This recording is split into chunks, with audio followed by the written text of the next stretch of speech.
Hi everyone, it's Felicia here checking in with you on day 2 of the Total Business Mastery Seminar. Did you know that there are 4 principles of marketing strategy? I didn't either. Watch this brand new footage where Brian explains exactly what they are and how you will become more successful once you start using them. Of ourselves. Oh yes. Sometimes I ask my business clients, I say, who sets your prices? Sometimes I have a whole room full of business owners. Who sets your prices, by the way? And who determines your market share? And who determines your profit levels? And who determines how fast you grow? And who determines the future of your business? I do, we do. No, you don't. Your competitors do. Your competition determines everything. Your competition determines your level of sales, the prices you charge, and how much money you make. I've done a lot of work on military strategy, and one of the great principles I learned in military strategy is that no strategy can be made independent of the enemy. In other words, you can't sit there and plan military strategy ignoring who your enemy is and where they are and how big they are and what their plans and intentions are. So no strategy in business can be made without thinking about your competition and who are they and what do they do and why do people buy from them and how can I get them to buy from me and how will they react if I get their customers. There's volumes of books in the libraries on this and I've got them all. There's one book called Competitive Analysis. It's this big by Michael Porter. It's about 800 pages, and it's all on the things that you have to think about to position against competition. Big stuff. You can get PhDs in marketing focused on competitive analysis. So the 4 principles of marketing strategy are these. Number 1 is your decisions in these 4 areas. Your decisions in these 4 areas determine the success or failure of your business. The first is specialization. Specialization is determining where you are going to specialize, which we'll talk about in your product or service. And I'll talk about this, I'll define it a little bit better. The second is differentiation. Differentiation is really the key to business. And they say that all business strategy is differentiation strategy. Competitive advantage is how it is that you are different and better than your competitors. Because human beings in the marketplace, customers, always want to know why should I buy from you rather than from someone else. And you'd better give me a better reason than your competitor does, or I'll buy from your competitor. And it's not personal. It's just I want to get the very best deal. As a customer, I want to get the highest quality for the lowest price. You tell me why I should buy from you, why you are giving me the highest quality, the lowest price, and if your answer is better than that of your competitors, I'll buy from you. And if it's not, I won't. And it's not personal. No emotion involved. We get emotionally involved because it's our business. So differentiation is the key. Is how and why and where are you different. Segmentation means looking at your market and saying who are the specific customers in the market who value my area of differentiation and who will pay more for my area of specialization than anybody else. So in other words, in every marketplace, and they say that all marketing today is segmentation, is segmenting and identifying those customers who are most likely to buy from you the fastest. And finally, there's concentration. Once you have determined your very best market segment for what you do really well, what you do is you focus all your energies on them. So let's look at these. Specialization says this is the product, service, customer, market, or area of technology where you focus all your efforts. We also say in specialization, it can be a product or service, it can be a particular customer that you want to serve, or it can be a particular market area that you want to work in. I'll give you an example. McDonald's. McDonald's customer is people who want to eat quickly, and they want cleanliness, efficiency, value, price, and pleasant surroundings. And so what they will do is they will offer every product that they possibly can for people who want to eat quickly, whether it's a salad or whether it's a shake or whether it's a type of coffee or whether it's, in other words, they're constantly looking for other products that they can offer to that customer who's in that market segment, which wants to eat quickly and efficiently. And they test continually. Very clear about that. So the next one is, look at that. Wow. Okay. And so differentiation is your competitive advantage, which you've heard me talk about, but you'll never hear me talk about too much. Because if you can identify and or create a competitive advantage and convey it to your customers, the dam will break. You can make more sales and more money in a year with a clear competitive advantage to your customers than you might make in a lifetime if your competitive advantage is unclear. So number two, it's your area of excellence or superiority. It's something that you do better than anybody else. And I sometimes joke, why is your product or service better? And they say, quality and service, quality and service, quality and service. We give quality and service. And people don't understand that that is only an answer if your competitors offer zero quality and zero service. In other words, other than that, it's not an answer. If a person says, well, you should buy from us because of our quality and service, they're saying, I do not have the slightest idea why anybody should buy from me. I'm a complete idiot, and I'm a danger to my company and probably to my whole society. So it's interesting when Steve Jobs looked at the BlackBerry, looked at all the cell phones that were out there, and he sat out with his engineers, and he said, I want a phone that you can activate with one button. They said it's impossible. All these other phones have all these other buttons that you turn off and on. He said, I want a phone that you can activate with one button. And he kept sending them back and sending them back until they finally came with the one button. You activate it, put in your code, and bam, you have all your apps and you're ready to go. The game is on. One button. It's never been done before in history. Can't be done, can't be done, can't be done, can't be done. I want it done. And there's the phone. He said cell phones today should not be so darn complicated to start up, use, get around, and so on. I had a BlackBerry, and to get an app on a BlackBerry, which has far fewer than Apple, it's almost like you need an act of Congress to get a damn app. I mean, you know what I'm talking about? They're so hard. And you go to BlackBerry, and I go to Apple, which my family and my staff got me into. Within half an hour, I had 30 apps loaded. I mean, it's unbelievable. You're loading them one at a time. Whoa! And now you can float the whole world. And the stuff that's on there for apps, just the free apps blow your mind, much less the paid apps. And now you have 486,000 apps. Think about that. But they make it easy. So Apple says you come to us and it's easy. You can access everybody, anything, anywhere. And then they come up with the Apple II and they put that video model on it, whereas you can actually hold it up and you can talk by video to anybody anywhere in the world who has an Apple with the same facility. It's the most amazing damn thing. I mean, you look at it, it's almost like a kid. How can this be? So what is yours?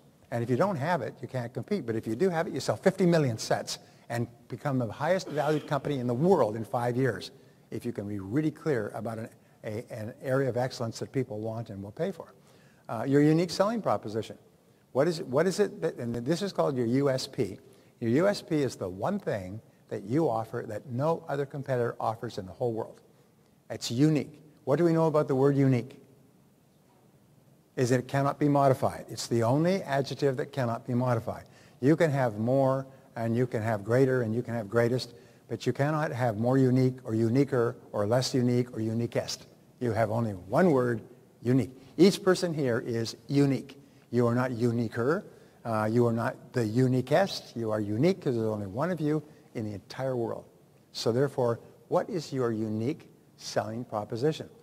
I've worked with people, have spent hours to identify this, and when they finally identified it, their business went up 500% in the next 12 months.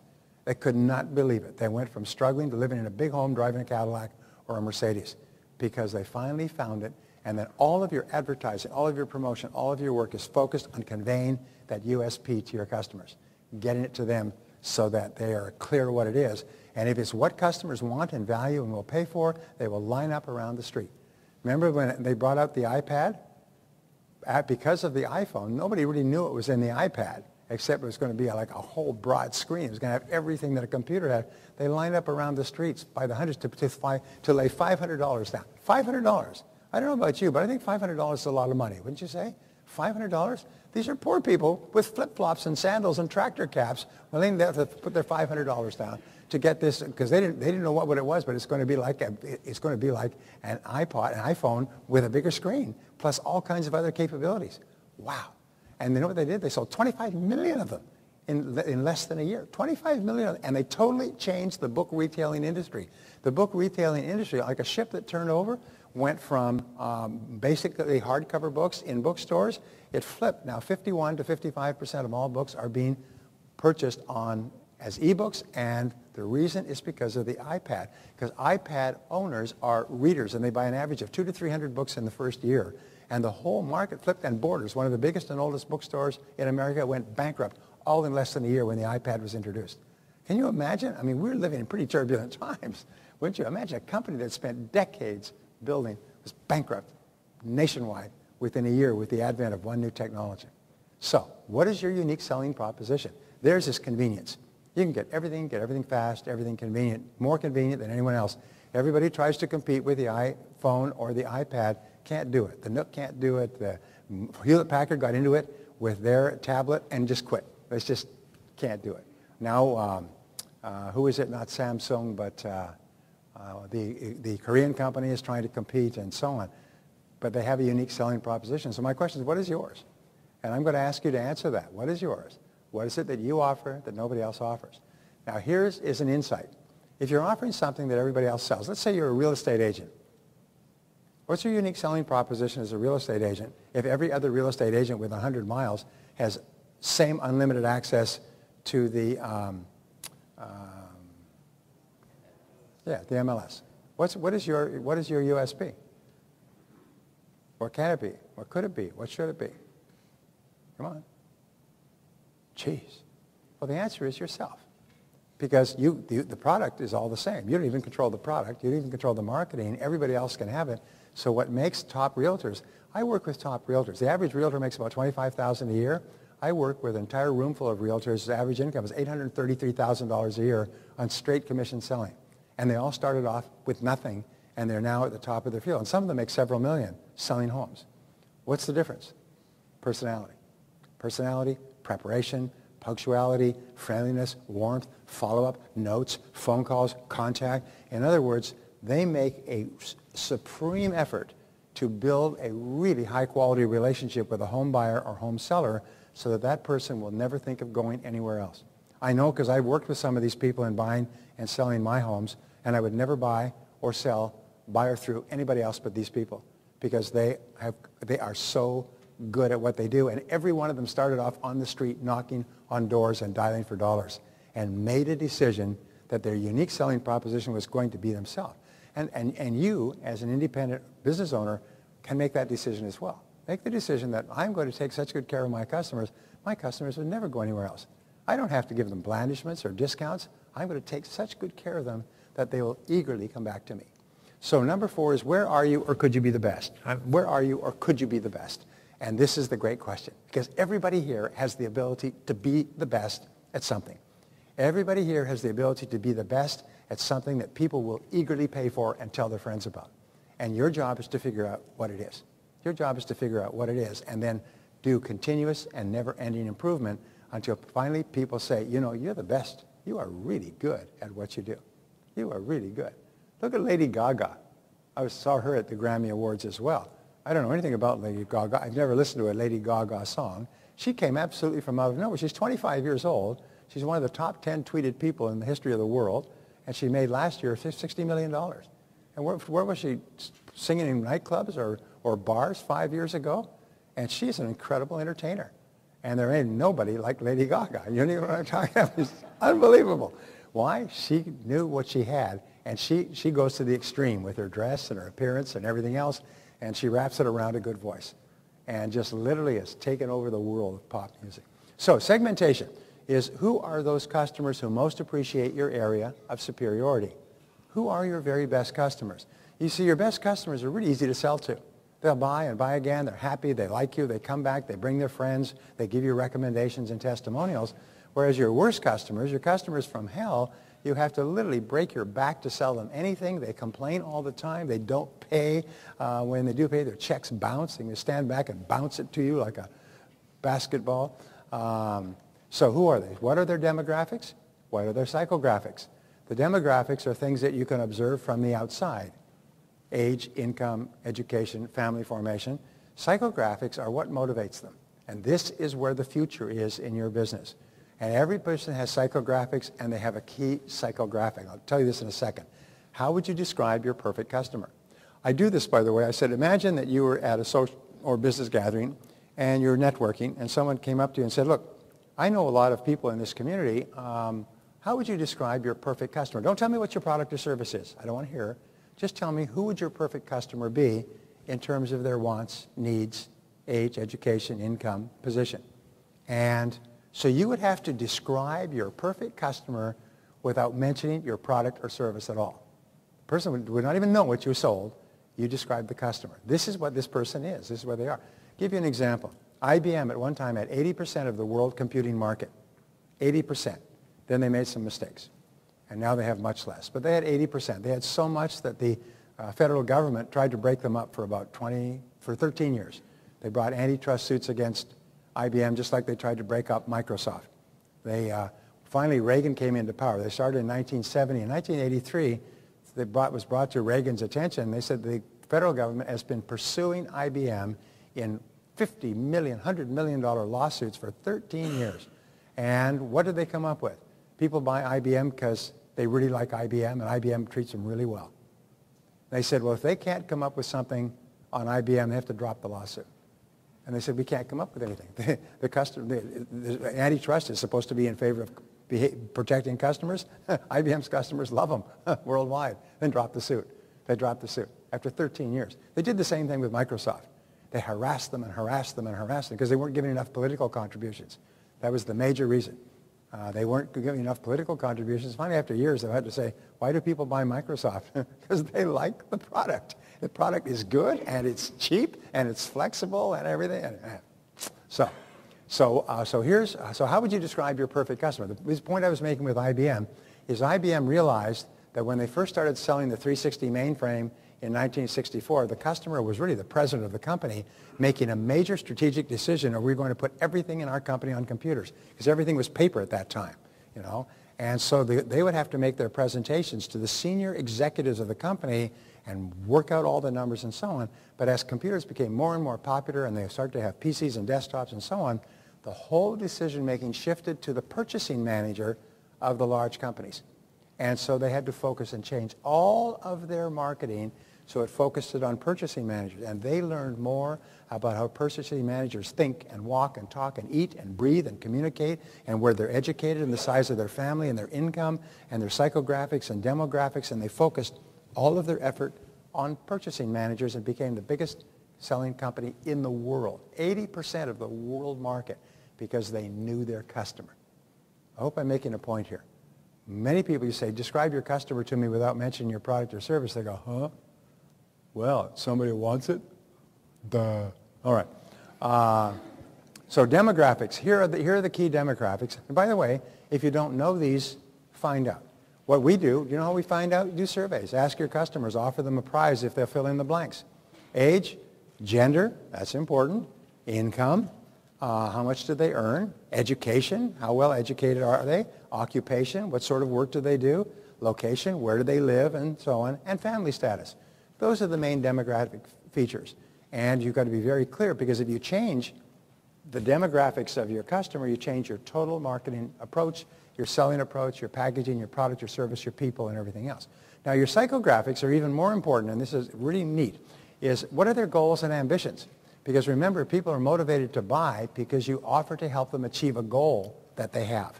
Or what are their wants and needs and motivations? They're motivated to buy because they have a need for what you're selling. And what are their hopes and dreams and aspirations? Where do they want to be in the future? And can your product or service help them get there? And 4, what are their fears or doubts or worries? Here's one of the great breakthrough discoveries for me in the last few years, is there's always one reason why people will buy from you.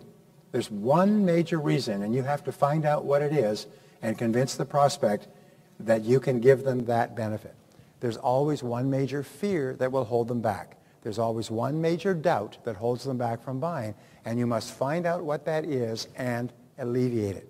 You've got to do both in every sale. What's the major reason? How does Brendan alleviate the fear of making a mistake of going to his program? How does he do that? Yes. Not only that, not only is the entire fee is refundable, he'll pay your airfare and your hotel. And he does, by the way. He'll pay your airfare and hotel for coming just to not waste your time because he's so confident in the value of his program. So in other words, he's making it a risk-free thing for you to do. What is the biggest risk that you have with Brendan's terms and conditions? That you'll really like it and won't want your money back. And you'll be out the money that you have paid because you really enjoyed it because you got your money's worth. Geez, that's a real tough downside. And number 5 is what is the problem to be solved? We call this PTBS, PTBS, PTBS, problem to be solved, problem to be solved, problem to be solved. People buy your product or service because they've got a problem to be solved, like a parrot. Problem to be solved, problem to be solved, problem to be solved. And a goal unachieved is a problem unsolved. A need unsatisfied is a problem unsolved. A pain not taken away is a problem unsolved. This is the focus of your business. What is the problem that you solve for your customers when they use your product or service? And you must know that with crystalline clarity. You know, like that in the movie with Tom, was it Not a Perfect Gentleman? You know the movie I'm talking about with Tom Cruise and, yeah, not Risky Business, with Jack, yeah, what does he say when he says, do you understand what I'm saying? And he looks into the camera, he says, crystal. Right, that is what I'm saying crystal clear? He says, it's crystal. Well, you must be crystal when you're clear, when you're thinking about what it is you do for your customer. And all your advertising, all your promotion, all your business is based around conveying that crystal to your customer so they understand crystal. You know how a cafe advertises on the side of the freeway or the highway? You're going down the road, you see a great big, it doesn't say mom and pop's best-selling meatloaf and family cooked food and come and visit us sometime. It says a big sign that says hungry, question mark.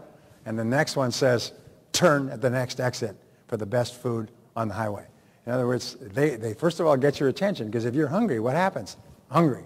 You'll see that. It's reciprocal. Your reticular activating system will see that. You'll see that word hungry. Now it's got your attention. The next sign is turn here for food. You want food? Turn now. Real simple. So concentration is the fourth part. Concentration is where you focus your time, money, and resources. Remember the old saying, 50% of my advertising is wasted, but I don't know which 50% it is. Well, maybe 80%, 90% of advertising and promotional dollars are wasted. And if you can just increase the efficiency of your advertising by focusing your message with greater clarity on your best customers, you can get 5 and 10 times the response per dollar of advertising that you were getting before. So what are the best possible ways to contact your ideal customer? And this is moving very quickly today. It's shifting all the time. Second of all, what are the best possible media for you to use? Most of you use the internet exhaustively, but the internet is only one method of communication, and it's still small relative to all the other forms of advertising and promotion.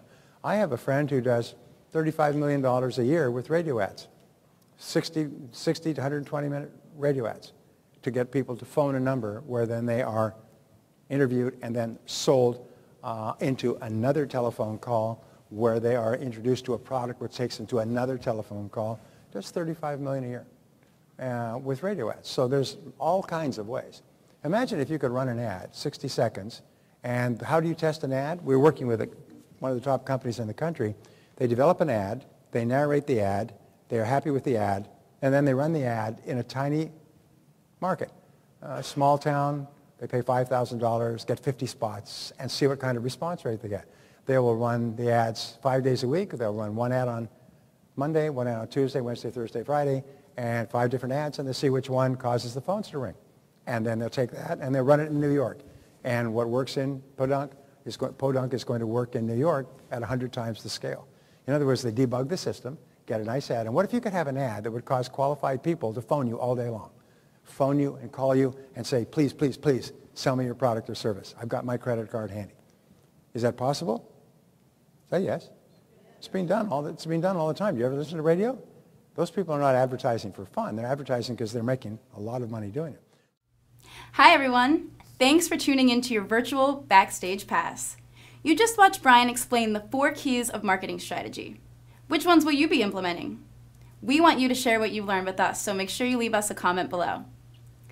This concludes our Backstage Pass for Day 2 at the Total Business Mastery event, but if you want to see what happened over the past 2 days and get live streaming access to Day 3, click the Get Virtual Access Now button below. We've got great new segments to share with you on the 3rd and final day of your Total Business Mastery Backstage Pass, so please make sure you stick around, and we'll see you then.